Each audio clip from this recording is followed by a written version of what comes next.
Conversamos esta noche con el senador Francisco Chaguán, presidente además de Renovación Nacional. ¿Cómo está, senador? Muy buenas noches, gracias por acompañarnos. Muchas gracias, Álvaro, un gran abrazo. ¿Cómo interpreta usted la citación de la ministra Toal, general Yáñez? ¿Cómo lo interpreta como señal además? A mí me parece que el general Yáñez lo que está haciendo es pidiendo que el Parlamento pueda avanzar en normas que le den las facultades para el resguardo del orden público a Carabineros de Chile.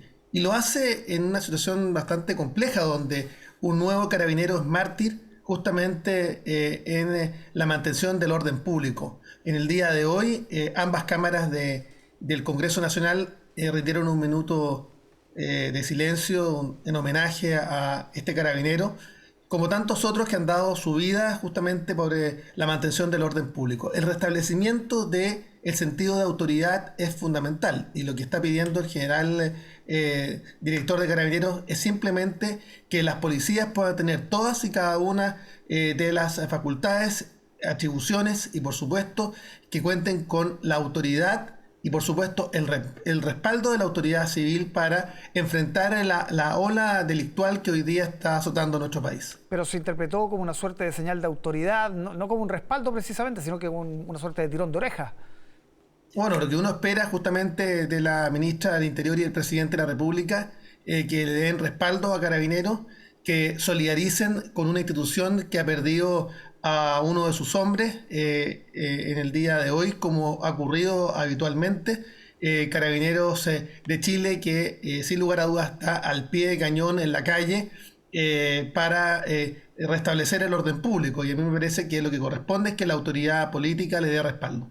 Hablemos de la reforma tributaria, ya cuando han pasado varios días del rechazo a la idea de legislar en la Cámara. Entiendo que en Renovación Nacional están preparando una propuesta para presentarla al gobierno. ¿Cuáles serían los ejes de esa propuesta, senador?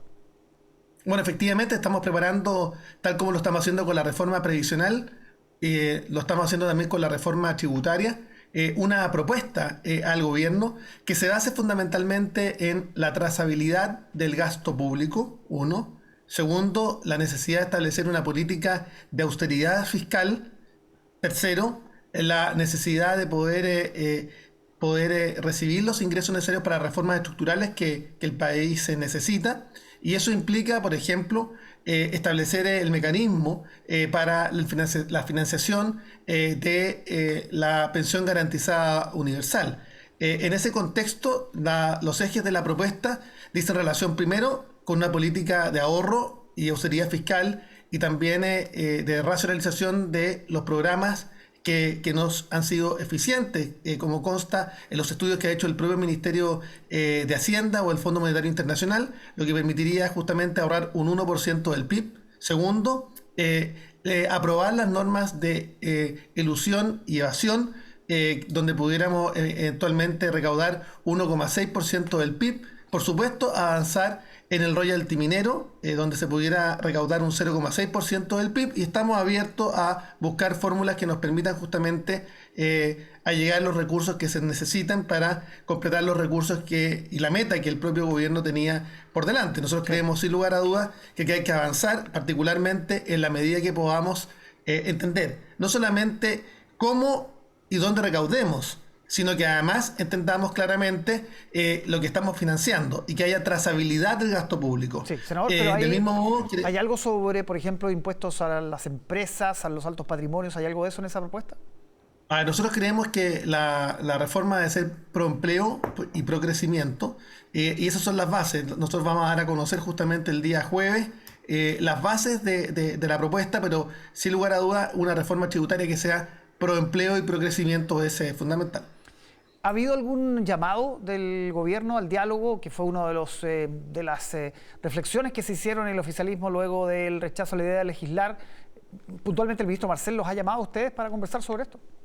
Es curioso, hemos visto un gobierno que sus acciones son más bien comunicacionales y discursivas, más que reales. Todavía no hay contacto del ministro Marcel ni del gobierno con los actores de la oposición.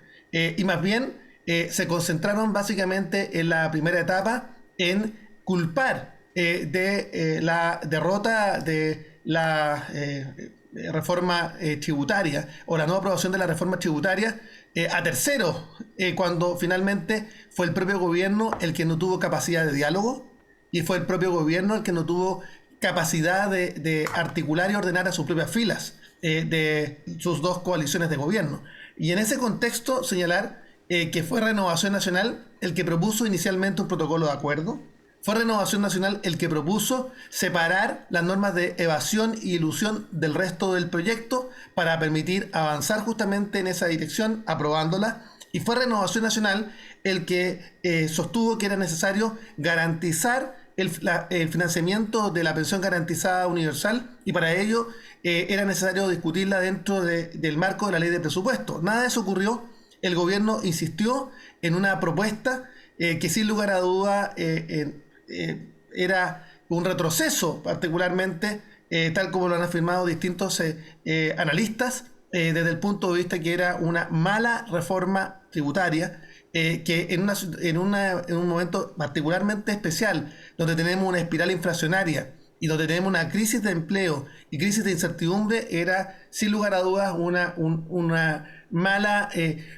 mal condimento para una economía que sin lugar a dudas está sufriendo la incertidumbre que ha generado esta administración durante el último año. Y creemos sin lugar a dudas que avanzar en el pilar solidario que constituye la pensión garantizada universal es un imperativo ético, y por tanto el gobierno a no farrearse esta oportunidad, y el ministro Marcel a abandonar los tonos descalificadores que tuvo al inicio de esta semana, y entender claramente que acá se requiere reencontrarnos en el diálogo para buscar la mejor fórmula que permita justamente sacar adelante el financiamiento de la pensión garantizada universal. Nos queda un minuto, senador, para hablar de las ISAPRES, la Comisión de Salud, en la que usted también está. Hay un avance en términos de que las ISAPRES se van a sentar a buscar una solución a un tema donde muchos han hablado de probables quiebras de algunas de estas instituciones.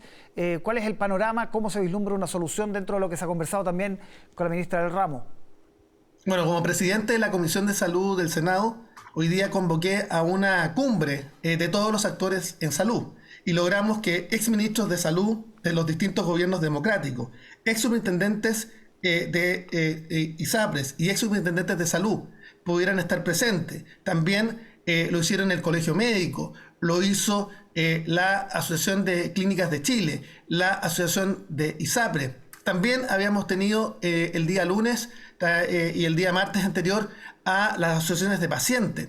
Y acá y de afiliados de las ISAPRES, acá creemos sin lugar a dudas que es necesario avanzar en garantizar a los afiliados, ese es el foco, garantizar a los afiliados certeza respecto de sus planes de salud. Y acá es necesario acotar que ha sido la propia ministra de Salud que ha señalado que en los próximos 4 meses es posible que todas las ISAPRES caigan en insolvencia o en quiebra, y se haga necesario planes de ajuste y contingencia, o sobrevengan administradores provisionales. Por eso es tan importante buscar el foco que nos permita garantizar el cumplimiento del fallo de la Corte Suprema. Segundo, que nos permita de manera inmediata eliminar de los planes de salud y las tablas de factores a los menores de 2 años para los efectos del cálculo del valor del plan. Y por otra parte, buscar la fórmula que nos permita, a través de un sistema de excedentes, generar las devoluciones que permitan la viabilidad del sistema.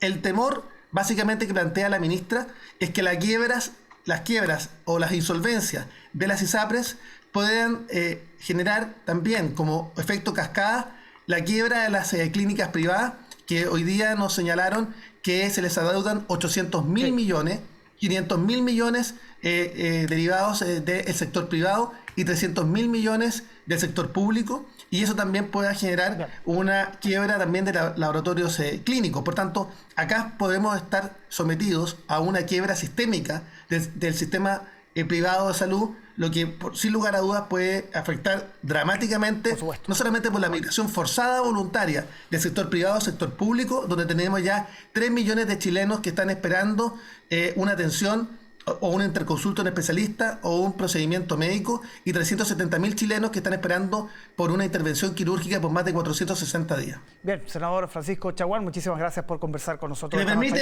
simplemente señalar que también en el día de hoy le pedimos al Ministerio de Salud que se decrete alerta sanitaria respecto del cáncer. En los últimos 2 años, los años de pandemia, 7.000 chilenos murieron. Gracias, senador. Buenas noches. Buenas noches.